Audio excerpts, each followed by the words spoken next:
unlimited access to the spa from now on. How could John keep this a secret? It's just evil, unforgivable. Without my knowledge, my in-laws' place had transformed into a luxury hotel. Now, I can enjoy the spa every day and indulge in delicious meals. But kidding aside, the thought of them using my precious son for their own desires, it's outrageous. They better be ready. My name is Amy, a 35-year-old office worker in the administrative department of a pharmacy. I live with my husband John and our first-grade son Edward. John and I met through a colleague at work, and from the moment we met, we clicked. We quickly became close, started dating, and were married the following year. With my upbeat husband John and lively son Edward, I was leading a life of ordinary happiness. Another thing that makes me glad I married John is having his mother-in-law Renda in our lives.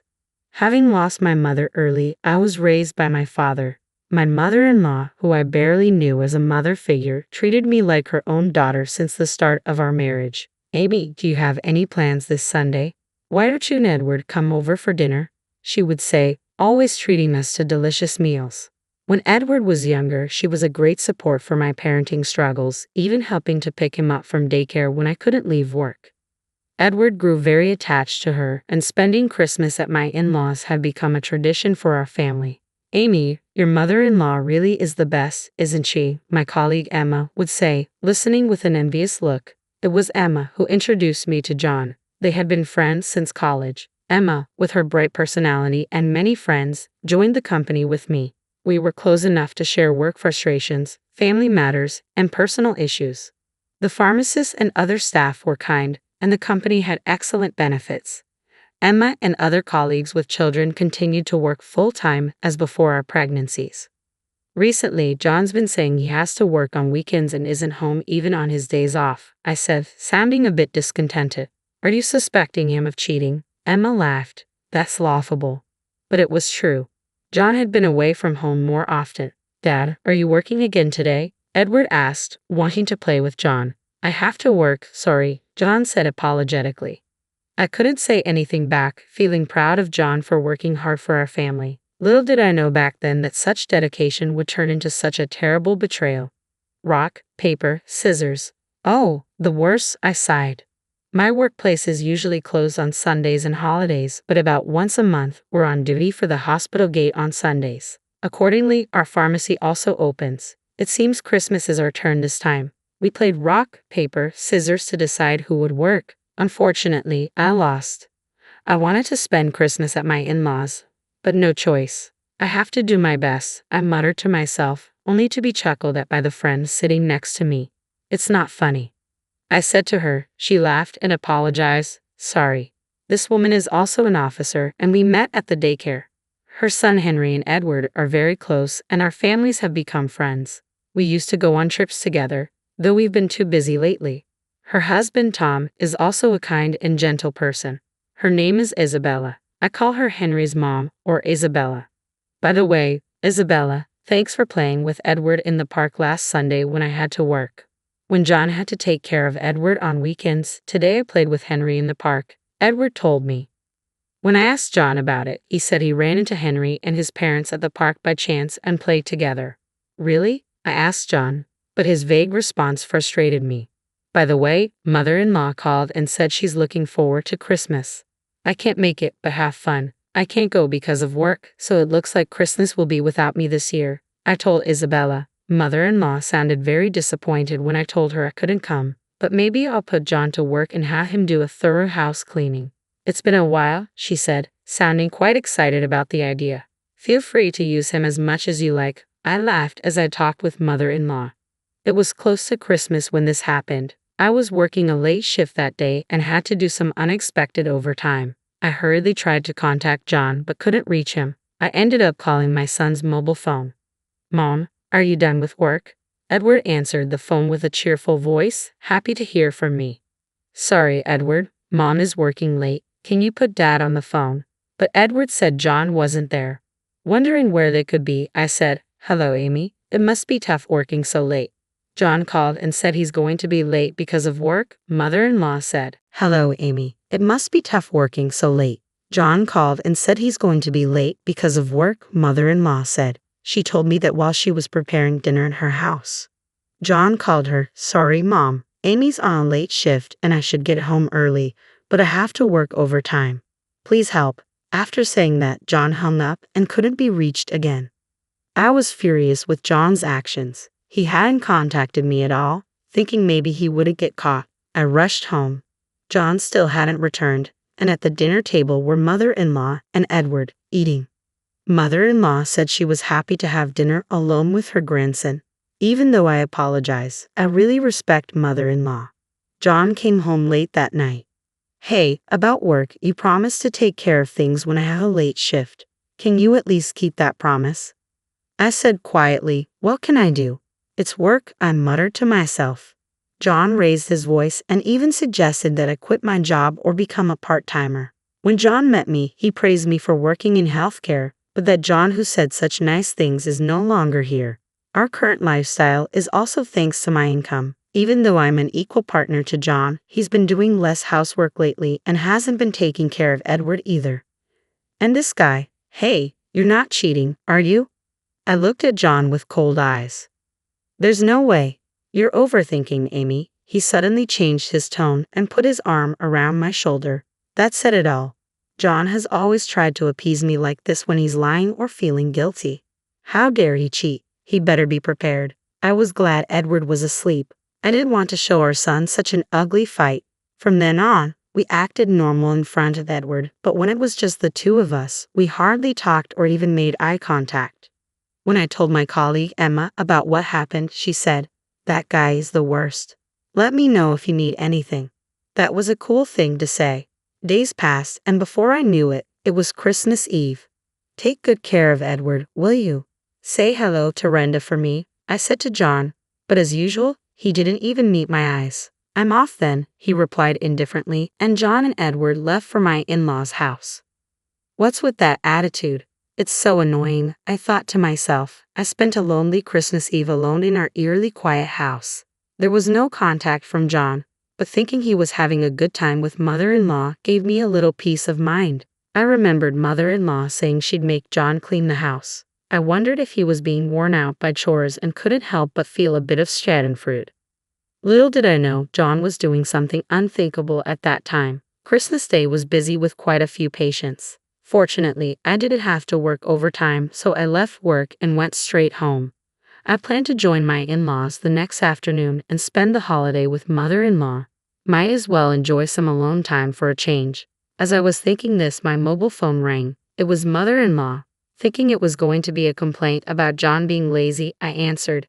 Amy, Merry Christmas. You must be tired from working on Christmas. You did great. Mother-in-law's voice sounded kind, not irritated at all. Merry Christmas, Renda. I wish I could have spent it with you too. Is Edward just playing games? When I asked, mother-in-law fell silent. Even after calling Renda's name a few times, there was no response. I wondered if it was a bad signal.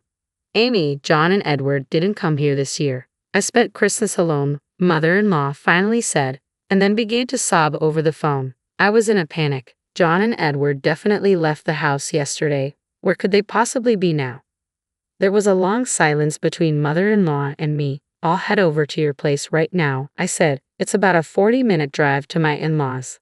On the way, my mind was filled with thoughts of Edward. What if they were involved in an accident or some incident? These worries spun in my head. When I arrived at my in-laws, mother-in-law was already waiting outside. As soon as she got into my car, I asked quietly, should we call the police? Mother-in-law slowly shook her head. As I wondered why, mother-in-law began to speak. Amy, I'm really sorry about my stupid son. Do you think John is having an affair? Mother-in-law looked at me with teary eyes, and I almost started crying too. What? Actually, that's when I remembered something and hurriedly drove to a certain place. When we reached our destination, I called Edward's mobile phone. Hello? Is Dad nearby? I asked. Yeah, he's here. Come quickly, Mom, Edward answered immediately. Even though we have been apart for only a day, Edward's voice sounded dear to me. What is it, Amy? I'm busy right now. I heard John's voice on the phone, sounding like he wanted to end the call. Immediately, hearing that voice made me feel intense loathing, wanting to confront him. Renda, you said something about making him clean, right?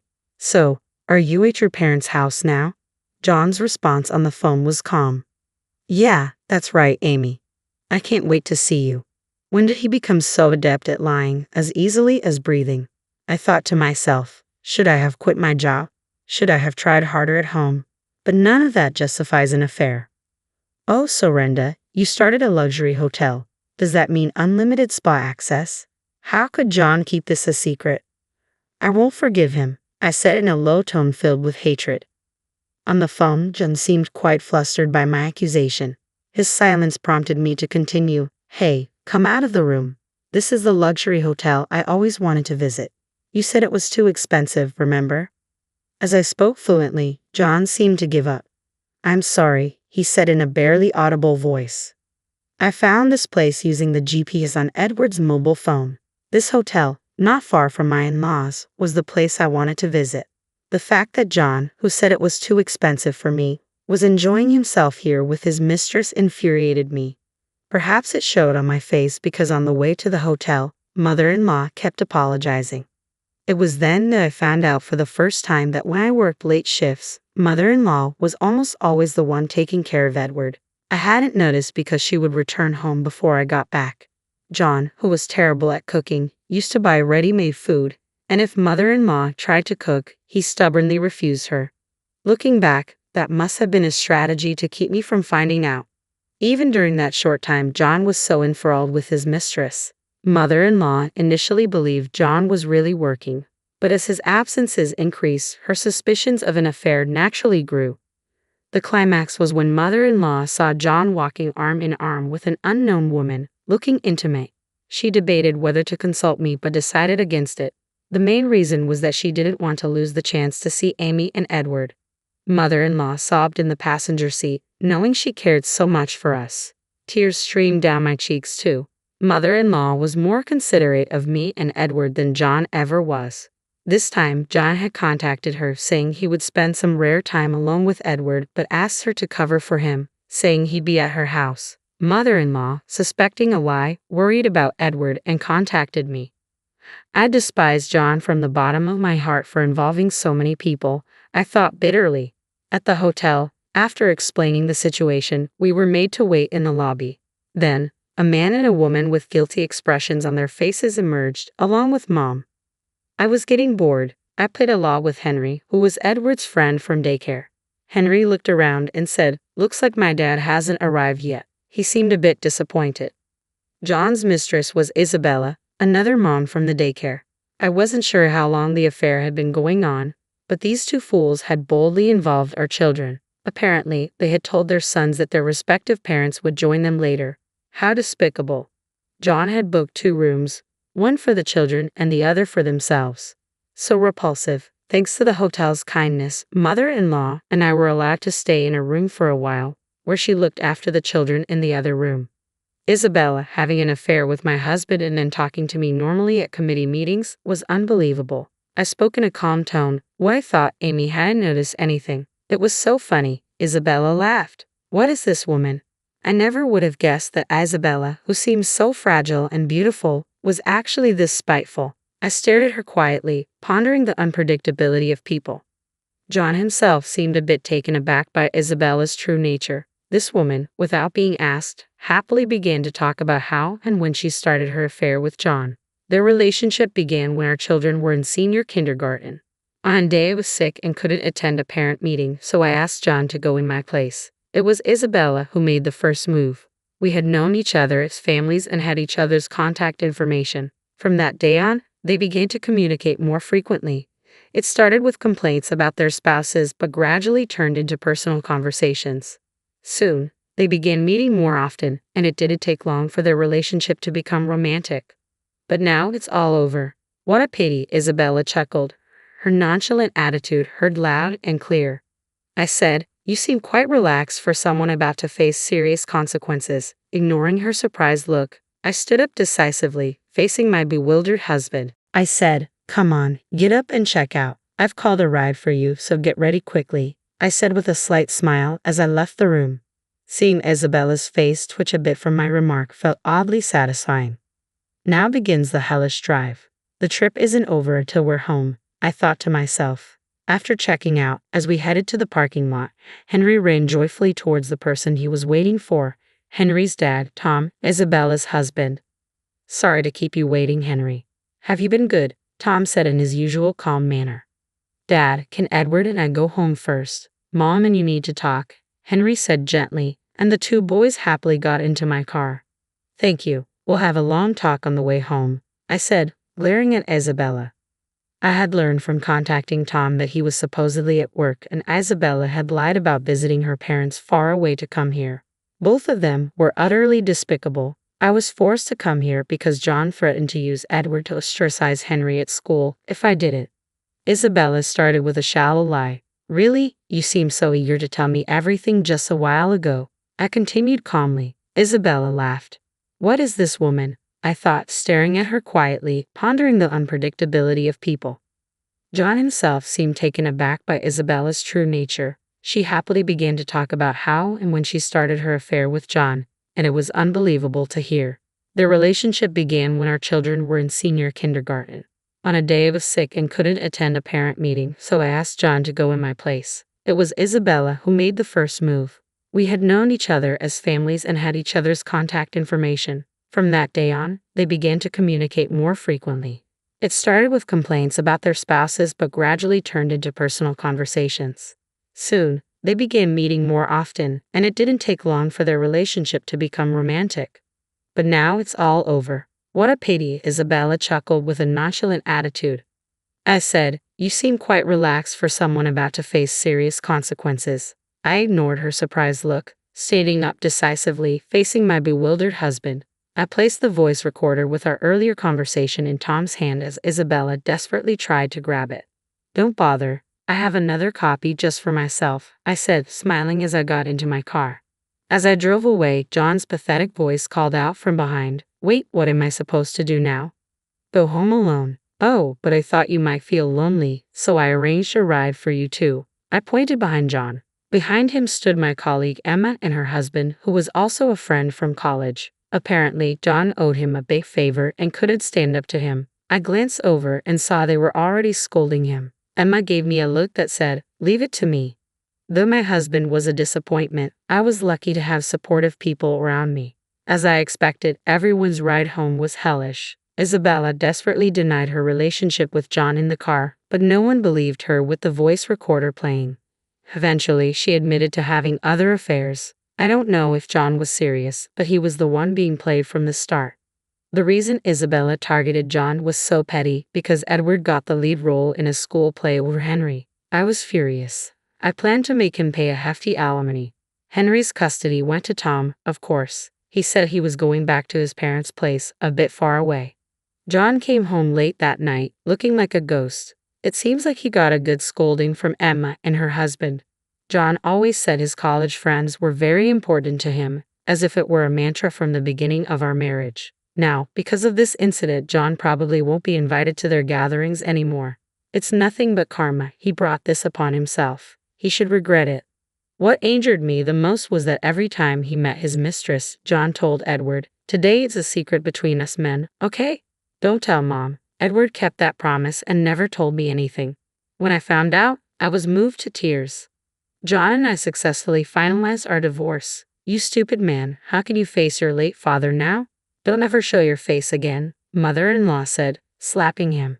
John finally realized the gravity of his actions and cried like a child. But my heart didn't waver. Afterward, John requested a transfer to a branch outside the prefecture. He paid the alimony and is keeping up with child support. As for me and Edward, we're living with mother-in-law at her place. I considered returning to my parents' home, but my father has remarried and has a new family. Living together would be impossible. Mother-in-law suggested we stay with her until our lives stabilize. People are often surprised by our unique relationship. But I still cherish mother-in-law like my real mother. I hesitated about what to call her, but I still call her Renda. We're keeping it a secret, but we plan to celebrate her 60th birthday at that hotel. I splurged and booked the most expensive room. This should turn the unpleasant memories into enjoyable ones. My job became far, and Edward had to transfer schools, but Tom's parents lived near our former in-laws, so the boys ended up in the same school again. That was a surprise. Once things settle down, I might rent an apartment near work. But for now, I want to cherish this time a little longer.